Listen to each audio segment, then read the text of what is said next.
Bias is often unconscious tendency to see, think, or feel about certain things in a certain way. And you'd think that this is a uniquely human problem, but surprise, it's not. It is a known issue. These models tend to default to certain stereotypical representations. So what we're talking about here is bias in AI that makes it misrepresent, sometimes wildly, the prompts the user is asking for.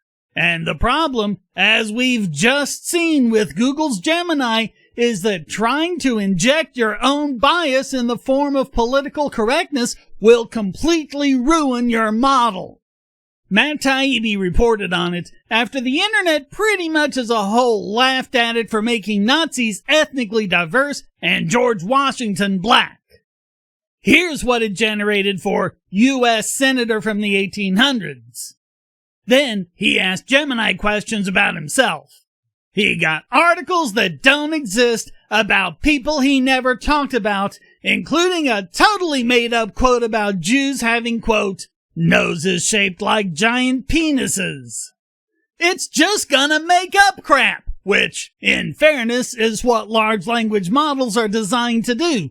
But they make up crap that's believable. And the crap they make up about people like Taibbi, who are hated by the far left, is gonna make them out to be racist, anti-Semitic, and all sorts of mean, nasty, ugly things. Now, let's get back to the runway video.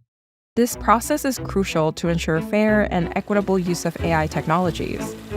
The defaults that the model tends to produce are skewed towards like younger population, very attractive looking women or men with like really sharp like jawlines, one form of beauty that is pushed onto us by the society. And as we're gonna see, this mindset is absolutely how her thinking goes completely awry. Just like it did with the people behind Gemini. Within these models, there are a lot of repetition of certain types of data, over-indexing, and sometimes a general lack of representation altogether. We noticed if the profession tends to be like of power, like CEO or doctors, it does tend to default to lighter skin tone people and like most likely perceived male. This has nothing to do with bias in AI. It's just screeching about political correctness. While it is true that, as we'll see, we tend to get older white guys when we prompt for the word doctor, what's going on is vastly different than what she claims. Let's look at a true example of bias in AI and see how we can diagnose and solve the problem. Use a prompt including the word wizard. You'll mostly get the Merlin archetype, old white guy with a beard and a hat. Seriously, it's pretty doggone insistent on the hat. Even if you put the word hat in the negative prompt, it still gives you a hat. But change wizard to mage and you get all sorts of magic users. Female, young, white, Asian, even elves. Plus, no hat. Okay, sometimes a hat. So the AI itself is not biased into thinking only white guys can use magic any more than it thinks you have to be wearing a hat, because it gives you something different when you change the prompt to something that would otherwise be a synonym. You don't have to be white to be a mage, but you do have to be white and wear a hat to be a wizard, because that's how the word wizard was consistently used in the training data. Same with the prompt doctor. It does indeed give you the gray-haired white guys like in the video. I did get one woman. But MD, physician, medic, medical professional, and other synonyms will get you different varieties of people based on their representation in the training data. The biases involved in the labeling and curation and weighting of the data, not any sort of racism or sexism that was injected into the model. And you could argue that it's there because of societal biases, but those should have been accounted for when the data was curated. The point of it is, things like race and gender should not be indicative of what you're prompting for when you ask for doctor. Those are other aspects of someone's individuality.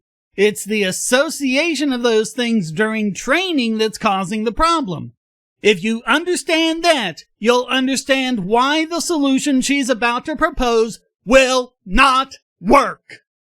As opposed to professions of not very high income do tend to default to like darker skin tone and females. Your examples are cherry-picked, because in the case of other low-income workers, like plumber or factory worker, you'll get a greater number of white people. And hats. The hats are back. The factory workers wearing hard hats makes sense, but all the plumbers except one is wearing a cap. What is it with AI and hats? Anyway, it's the same with high-income professionals. Change the profession, for example, chief financial officer, and you get a much different distribution of people. Although for some reason it really wanted to give them blue ties. See what I mean about how weird this is? Bias in AI training data is a big issue, even when it's something like hats or the color of the necktie. But it's not how you're presenting it to be. All you're doing is showing your own bias, which is just as problematic, if not more so. And this is not a true representation of the current state of the world. The reason why I'm always calling people idiots and morons is because of Hanlon's razor. Never attribute to malice what may be the result of stupidity. I only call someone a liar when I catch them in an actual lie. But the thing is, Deepti clearly isn't stupid. She's undoubtedly an incredibly intelligent software development engineer who's held positions at Google, Microsoft, Meta, and other companies. She's won all sorts of academic and alumni awards, and she has tons of research papers published. And she works for Runway AI, one of the 100 most influential companies in the world according to Time magazine. She's not dumb. And I don't think she's lying either. I see no reason to conclude she's being anything but completely 100% sincere. But clearly, her politics has muddled and corrupted her thinking in this to the point where she doesn't realize her solution will just make the problem worse. As a wise man once said, stupid is as stupid does. And if your political dogma forces you to think the wrong way about something, no matter how smart you are in that area, you act in a very stupid way. And that's what's happening here. She's looking at a problem that is in fact a problem, but really what she's observing is a symptom. Symptoms must be properly diagnosed in order to find a solution that'll work. And she's not properly diagnosing the problem at all. This is a big problem we're starting to create solutions for. We call it diversity fine-tuning, or DFT. We generated a lot of text prompts, which are pictures of like female doctor who belongs to a particular ethnicity, and used a text-to-image model to generate synthetic images using these prompts. Deepti and her team used 170 different professions and 57 ethnicities, and they generated close to 90,000 synthetic images to create a rich and diverse dataset to diversity fine-tuner model.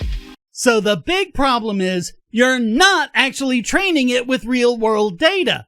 A much more valid method would be to go and find actual examples of people of these ethnicities in these professions. As it is, you're taking all of the other weird things the AI is doing in these images and just reinforcing it.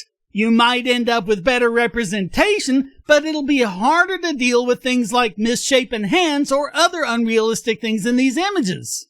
A better way would be to recurate the data so that you're training the AI on the difference between a profession, such as doctor, and an individual characteristic, such as female. Not only would that work better, it would also help prevent other forms of bias that you're clearly blind to, like the blue tie thing I just pointed out. Diversity fine-tuning is already proving to be an effective way to make text-to-image models that are safer and more representative of the world we live in. I'm being optimistic that we will get to a place where the models are more inclusive. Your DFT is just more bias. It'll just ruin the algorithm even more than it already is. All you're doing is injecting even more bias, your bias, into the algorithm. and reinforcing other biases you're not even aware of, because you have misunderstood the problem of bias in the first place. We don't need diversity fine-tuning, we need better curation of training data. The big problem with your approach, and why it's arguably so much worse than the problem you're pointing out, is that after you're done, it'll be a feature, not a bug. Google has acknowledged that Gemini is going to need some major reworking to fix all the damage they caused. That's going to be hideously expensive and is going to require a lot of backtracking, basically undoing the very form of racial fine-tuning you're talking about in this video.